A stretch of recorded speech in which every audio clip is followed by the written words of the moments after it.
Origine du sac en plastique, de sa naissance à son interdiction. Une nouveauté rare dans les années 70, le sac en plastique sont maintenant un produit international omniprésent à raison d'1 billion produits par an.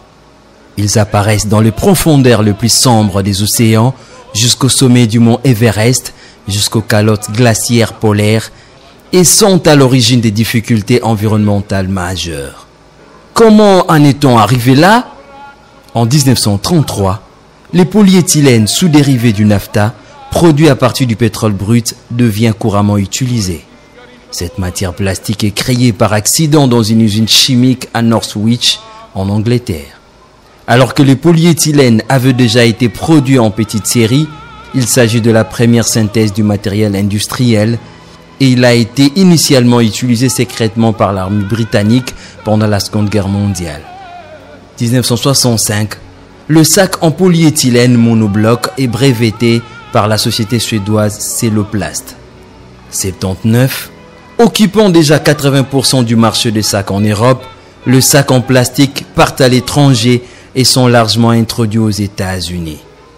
1982, Safeway et Kroger, des plus grandes chaînes de supermarchés des États-Unis, se tournent vers le sac en plastique.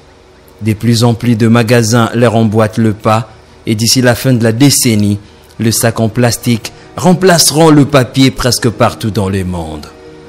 1997, le marin et chercheur Charles Moret découvre les grands vortex de déchets du plastique, la plus grande gyresse qui se trouve dans les océans du monde où d'immenses quantités de déchets plastiques se sont accumulées, menaçant la vie marine. Les sacs en plastique sont connus pour être responsables du décès de tortues de mer qui les prennent pour des méduses et les ingèrent.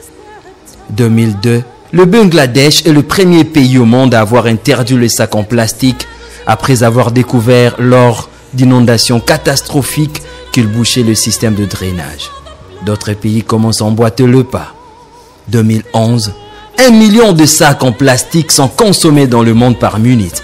En Afrique, les emballages plastiques utilisés pour les boissons sont la principale forme des pollutions.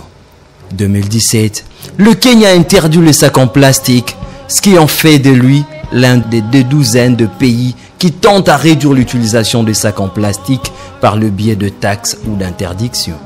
La même année, le gouvernement de la RD Congo tente d'interdire l'utilisation de sachets plastiques, une décision irréaliste car ces déchets pullulent dans les recoins et coins de la capitale Kinshasa.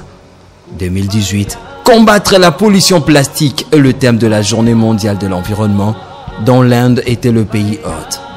Les entreprises et les gouvernements du monde entier continuent d'annoncer de nouveaux engagements pour lutter contre le déchet.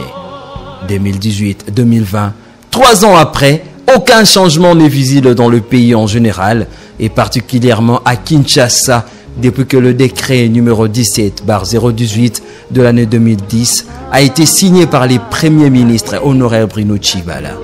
Les sacs en plastique sont visibles dans le coin et rues de la ville et continuent de polluer l'environnement dans les provinces et villes de la RDC.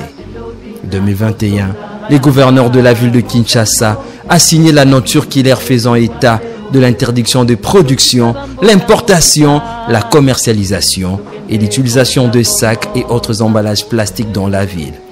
Interdiction de sachets plastiques en Afrique. Pourquoi certains pays échouent-ils?